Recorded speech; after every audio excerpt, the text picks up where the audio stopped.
Hello and welcome to Multiplying Binomials. In previous lessons, or the previous lesson, actually we multiplied monomials with trinomials, binomials, and other monomials. Today we're going to focus on multiplying binomials. It's very similar to what we've already done. We're going to use the same properties. We are definitely going to use distributive property today, so if you're familiar with that, we should be okay. The word factor, again, a factor is basically numbers we can multiply together to get another number. So if we're looking at factors of 5 would be 1 and 5. They multiply to be 5. Factors of 20, well, there's a bunch of factors of 20. There's 1, 2, 4, 5, and 10, and 20.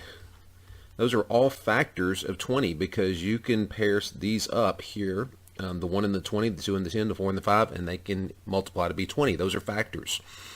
Okay, and like terms, those are terms that have the same variable part. So if I have a 3x and a 5x, I can add those together because they have the same variable part. They're like terms. Now, if the x on the 3 had a different exponent than that x, these are not like terms and they cannot be added together. Okay, so like terms must have the same variable part. That means each variable it has must have the same exponent. So if I had something like x2, y3, a like term with that would be x2, y3. It has to have the exact same variables with the exact same exponents. Okay, and that's the beginning of multiplying binomials. With example 1, we're going to multiply binomials, and I'm calling them polynomials, but they're binomials, using a table. And the table basically kind of looks like what biology would call Punnett squares. We're going to basically take a table, and I don't draw very well, especially on a tablet. And we're going to do this, divide it into 4 quadrants or 4 sections. Okay, and what you do, if we're multiplying this one, we're going to put this one on top. It doesn't matter which one you put on top. We'll have the 2x here and the 1 here. And then on this one, we'll have the x and the 5. And all you do is you bring their signs with them. They're all positive, so you don't have to write anything down. Now, what you do is for this box, you multiply these two. And remember, when you multiply, exponents change. So that's going to be a 2x squared. X times 1 is x. 5 times 2x is just 10x, and 5 times 1 is 5. Okay, now to write our final answer, what we have to do is add the like terms. And these two right here, most of the time you're doing this, will be like terms. Okay, so our final answer is 2x squared plus, now when I add these, the exponent doesn't change. It's just 10 plus 1. It's just 11x, and it's plus 5. Okay, that's it. That's all there is to it. Let's do this one. We'll clear the screen, make a table. I'm not giving us a bunch of room to do this, but yeah, I'll clear here in a second. Okay. Now on the top, I'm going to put x and an 8 with an x and a 6 on the side. Okay. X times x, x, 2x squared. X times 8, 8x. 6 times x, 6x, 6 times 8, 48. Now, these two are like terms, so I'm going to write my final answer in standard form. The x squared goes first. I combine these like terms here. I get 14x, and I get 48. Everything's positive, so I put plus signs there. And that's my final answer, x squared plus 14x plus 48. Okay, easy stuff. Let's keep going. Table. There, that's pretty good. There and there, except we're now up in the words, but it is what it is. Here we go. 6 and negative 6. Sorry, x and negative 6. We have a 4x and we have a 3. Okay, 4x and 3. Multiply 4x and x together. The x's become x squared, so it's 4x squared. Okay, 4x times negative 6 gives me a negative 24x. 3 times x is 3x. 3 times negative 6 is negative 18. Okay, so for our final answer, we're going to have the 4x squared first because we're writing it in standard form. I'm going to put these together, negative and a positive. We're going to subtract. We get a negative 21x, and then I get negative 18 or minus 18 for the last term. And that is that, multiplied together. Let's erase that, keep going. Box. Okay, on top, negative 3x, negative 4, negative 2x, negative 5, negative 2x, negative 5. Okay, multiply together. We get a positive 6x squared. 6x squared. Multiply these together, you get 8x. 8x. Multiply these together, you get 15x. And multiply these together, you get 20. Everything turns out to be positive. Okay, so I'm writing it in standard form. Put the 6x squared first. Add the two middle terms here. We should get 23 when we do that. And we should have a 20 to end it all. And that is, those are plus signs. So our final answer, 6x squared plus 23x plus 20. Let me just back up since my box looks pretty good. I'm going to try to keep it. That was way too far. And I can't go forward here. Okay, let's do another one.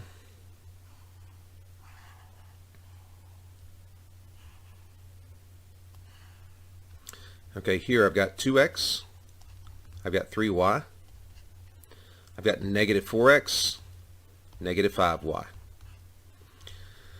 Okay, negative 4x and positive 2x. That's going to be a negative 8x squared. Negative 4x and positive 3y. Remember, multiply the numbers. Okay, so negative 12xy. Negative 12xy. Negative 5y and positive 2x is negative 10xy. Negative 5y and positive 3y is negative 15y squared.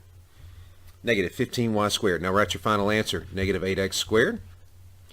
Add these two together. They're the like terms and they're the same sign. So negative 22xy and then negative 15y squared. 15y squared. Okay, notice all these have a degree of 2. It's in standard. Everything looks good. Okay, standard form. Let's see if I can back up a little better this time, not go too far, and do our last one with the boxes. Yep, that's a terrible box. Okay, here we go. Negative 3x and a 5. I got to do another one. Okay, let's go down. And it's going to go into our stuff. It's messy, but hey, we can do it. 5x squared, negative 2x, and negative 1. Okay? So multiplying, we've got a negative 3x and a positive 5x squared. That's going to be negative 15x cubed. Negative 15x cubed. Okay? 5x squared times 5. Multiply the 5s together, you get 25x squared. 25x squared. Okay, here we have a negative 3x and a negative 2x. That's positive 6x squared. Here we have a negative 10x. Okay. Moving on, we have a positive 3x, negative 1 and negative 3x, positive 3x. And that's going to be a negative 5. So we have a few things we have to add together. The things that won't change are the first and the last here. Okay, so we've got negative 15x cubed. We've got a 25x squared and a 6x squared, 31x squared. We have a negative 10x and a positive 3x, it's negative 7x. Then we have a negative 5 to complete that multiplication. Okay, so our final answer, negative 15x cubed plus 31x squared minus 7x minus 5. Hopefully your boxes are a lot prettier than mine have been. But that is how you multiply binomials, and basically a binomial with a trinomial, using tables or using Punnett squares. Now here I'm going to show you how to do it without the Punnett squares. We're just going to use distributive property. If you need to use the squares to do this, you feel like you're going to get it, you're going to have less mistakes doing that, then please do it. Please do it. But you should know how to do both. Okay, so what you're going to do with these, instead of doing the table, we're going to take the x and multiply the x to both of those. So you get 4x squared, you get 3x, positive 3x, Now you take the negative 6 and multiply to both of those.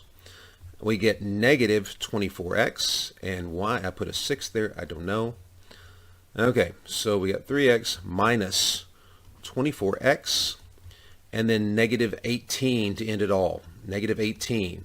Now, we need to couple these two because they are like terms, and my final answer, 4x squared, I'm getting ahead of myself, minus 21x minus 18.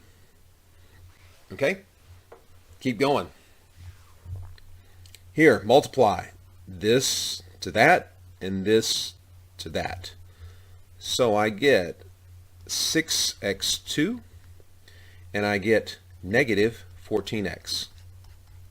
Now do this and this, and we used to call this back in my first school the clamshell.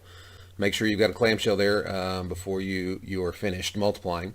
We've got 12x, and then we got negative 28. Negative 28. Okay. Now we put together these middle two terms. We get 6x squared minus 2x minus 28. Okay, 6x squared minus 2x minus 28. Okay, next section. We're going to multiply this and this. So let me do it out here. We get 4x squared minus 5x. This and this, we get negative 12x. We get positive 15. These are like terms. Finish it out, put them together. Negative 17x plus 15. Okay, keep going. 3x times x and 3x times 4. 3x times x is 3x squared. 3x times 4 is 12x. 1 times x is 1x or just x. 1 times 4 is 4. Okay, they're all plus signs. Okay, we're going to add the middle two terms together, and we're going to write 3x squared plus 13x plus 4. Remember, when you add, the x's, the exponent on the x's do not change. Okay, let's clear this out, and let's see if we can do a binomial multiplied by a trinomial. Let's move this up just a little bit. Okay. Okay, here we're going to do this time this. I'll just write it up here. So we got a negative 10, and that is x cubed. X cubed. Multiplied by that, those two, we've got a positive 30x squared. Multiply that, we have a negative 10x. Okay, I'm going to run out of room, so I'll just, I'll put it somewhere here. I've got a negative 16x squared. I'll just put it underneath this because it's a like term. Negative 16x squared. Multiply that by that, you get a positive 48x. And then that times that is negative 16. Now, I think we can put it all together here. We get negative 10x cubed. We get a positive 14x squared. We're going to get a positive 38x. We're going to get a negative 16. Okay, it's a lot of work, but there's our answer. Okay, last one. Multiply that times that. Well, I'm going to get a positive 3x cubed. That times that, positive 2x squared. That times that, negative 5x. Keep going. Negative 4 times negative 3x squared is positive 12x squared. Negative 4 times negative 2x is positive 8x. Negative 4 times 5 is negative 20. Negative 20. Add the like terms, we get 3x cubed plus 14x squared plus 3x minus 20. 3x cubed plus 14x squared plus 3x minus 20. That takes care of example set 2. Okay, we're going to finish up with some shapes. We're going to do a little surface area. These can get a little messy, or they look a little messy, but it'll all work out in the end. So what we're going to do is we're going to replace the r with this radius and the height with that height right there. So I'm just going to rewrite it. Okay, I get 2 pi, and that's x plus 1 in parentheses squared. The whole thing is squared. Okay. Then I've got plus 2 times pi, and the radius is going to be x plus 1, and the height is going to be x plus 4. Okay? So, here's what we need to do. What I need to do here is I've got to square this, and when you square something, you multiply it to itself. There is a different way of doing this, but that's in the next section. So we're going to take care of this the way we know how. If I square x plus 1, it's just x plus 1 times x plus 1. Let's see what that equals. That gives me, I'm sorry, I got ahead of myself. Yeah, let me back up here. Okay, x plus 1, that's going to be x squared plus 1x plus 1x plus 1. Okay, so we can rewrite this as 2 pi x squared plus 1x plus 1 in parentheses. I told you it gets messy. I'm sorry, plus 2x. I didn't add the like terms. Okay, there we go. On the other hand here, on the other side, we've got plus 2 pi. We've got, let's multiply these together. We get, let's put that in parentheses because it is multiplication. We get x squared. We're going to get a 4x with that, and we're going to get a 1x. So that is 5x. I just didn't want to do that middle step. And then we get a 1 times 4 is 4. Okay, 1 times 4 is 4, so we get 4. Okay. So here's what we have here. We've got this can be factored out. You get 2 pi and 2 pi. I can actually factor this out. I'm going to do that to make it a little cleaner. And now inside, once I do that, you get x squared plus 2x plus 1 added to x squared plus 5x plus 4. Okay? So, again, we have parentheses in all that. So I'm going to keep that outside, and we're going to finish up by adding the like terms. X squared plus x squared is 2x squared. Okay, so I get, give me, that's a 7x, and that's going to be 1 and 4, that's 5. Okay, that is what that is factored. If I really wanted to just multiply everything together, okay, I could do that. I could get 4 pi x squared. I told you these were messy. I get 14 pi x, and I get 10 pi. And that is the surface area of that cylinder. And it may, this looks worse than what we started with, but that is it. Okay, let's do one more. I think it's a little easier. Okay, we got surface area of a square. Now here's what we're going to do for this one. We're going to find the area. I said square, it's a cube. It's supposed to be a cube. I tried to draw it as a cube. We're going to find the area of one of these, and if it's a cube, there's 6 of these squares that form this cube. So if we find the area of one of them, I can multiply it by 6, and the area of one is just base times height. Okay, so it's going to be x plus 2 times x plus 2 for the area of one of the squares, and we'll go ahead and do that. Multiply x squared, multiply 2x, multiply 2x, multiply 4. So I get x squared plus 4x plus 4. Now, there are 6 of these. There's 1, 2, 3, the back one 4, the underneath one 5, and the one on this side 6. So we're just going to take that area and multiply it by 6 to get the total surface area. Okay, it's a lot better than the last one. 6x squared plus 24x plus 24. That is the surface area of that cube. That is certainly a lot cleaner than the last one we had. I hope you understood this. I hope this helped you in some way. Thanks for joining me.